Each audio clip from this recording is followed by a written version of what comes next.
All right, I figure I'll give you a little idea of just one of the many steps that it takes me to do this stuff. I've already done the pattern tracing, hole punching, and cut the pieces of leather out already. This is one of the last couple that I have to do for this project. But I thought I'd show you a little bit what skiving is. Use this little tool. I can't really see it here. But it's a beveler. So it bevels the edges around the outsides. It really is just sort of a finishing touch that if somebody who really knows what they're doing, or even myself, looks at something that somebody's made, it's one of those things I'm going to notice. And it's not always a bad thing. It's just, it helps you get that real clean look. Plus, when you bevel both sides, when these things come together, because this is going to be stitched like this, and it's going to coil around and so on, those edges are just going to come together a little better. So it's going to look a little cleaner. So anyways, I'm just going to do a little bit of this. I've already done a ton of it. There's a whole pile of it next to me over here. This is just the stuff I've done today. So I did a whole mess of it yesterday. All right, well, let's give this a start. I generally like to find the straight edges first. It's just kind of quicker, gets it out of the way. Plus, I like to do the underside first, the rough leather. You just put it here. You gotta have to have a 45-degree angle-ish, and you have to maintain that angle as well as this angle. Otherwise, it'll get stuck, it snags, it's bad.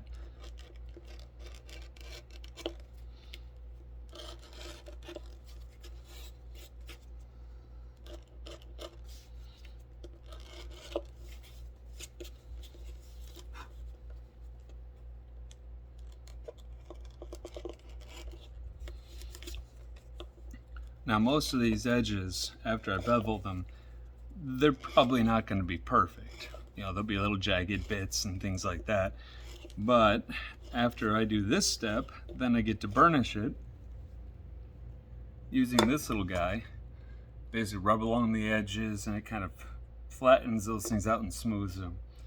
I will also use a burnishing solution, but that'll be after I have all the dye on and everything else, because I learned from the dragon, when you do that first, there may be little bits of the stuff that get on the body of the leather. It doesn't like to dye that stuff. It sucks. So I learned to do that after you dye the damn thing.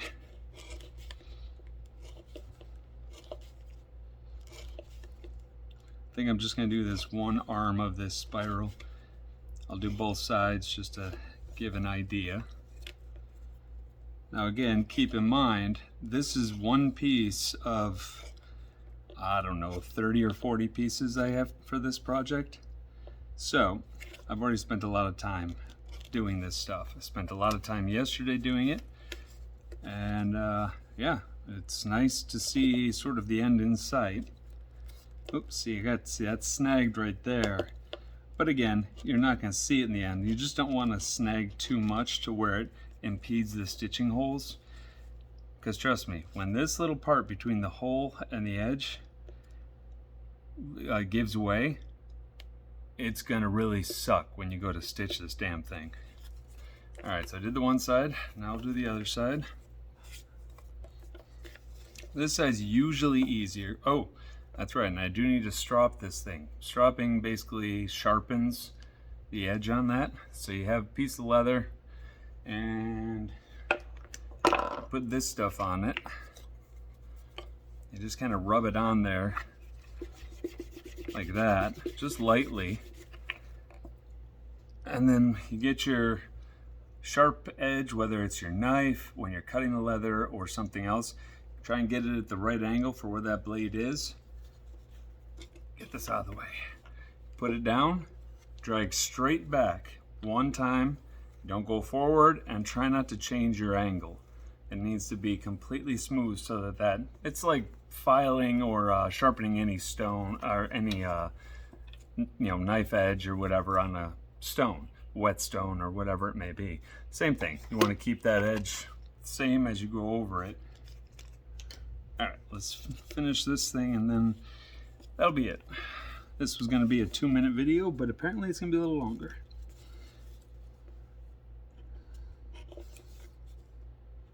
Oops. Come on, buddy.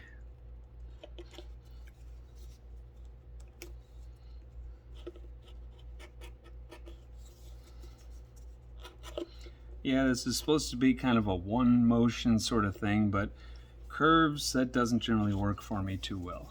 So I just kind of do it, and then you can see little bits where it wasn't quite taken. But again, when I burnish the edges, it's going to sort of smooth all that stuff out. Plus, after you stitch it, it's all pretty much pressed and squeezed into place.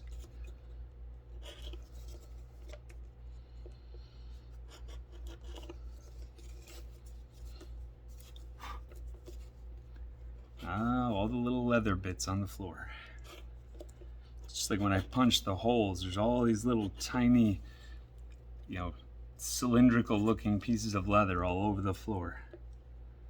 But my vacuum gets it, so I'm alright with that. Yeah, this one's being a bugger. See how it caught right there?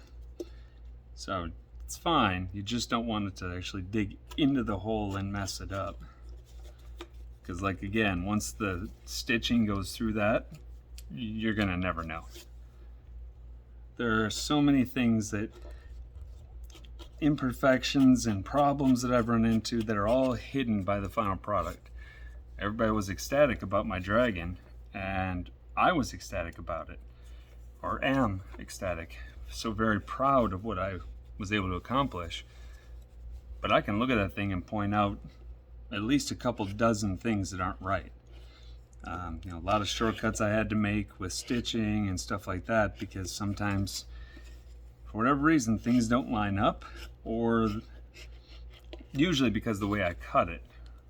It's not any fault by the pattern. Tony creates some amazing stuff.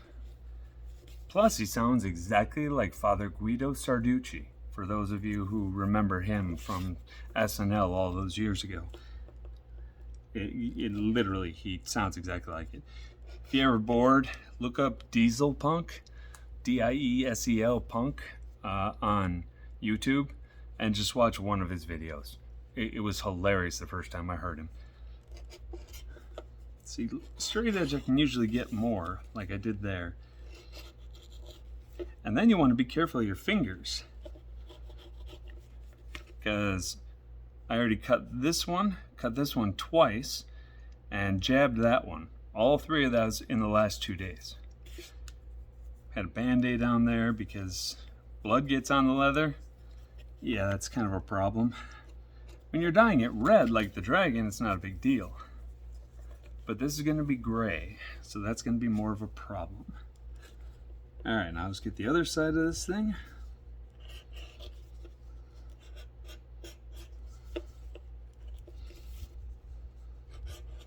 Yeah, you see how much quicker that was to do. It's just which sometimes it flows easy, sometimes it doesn't.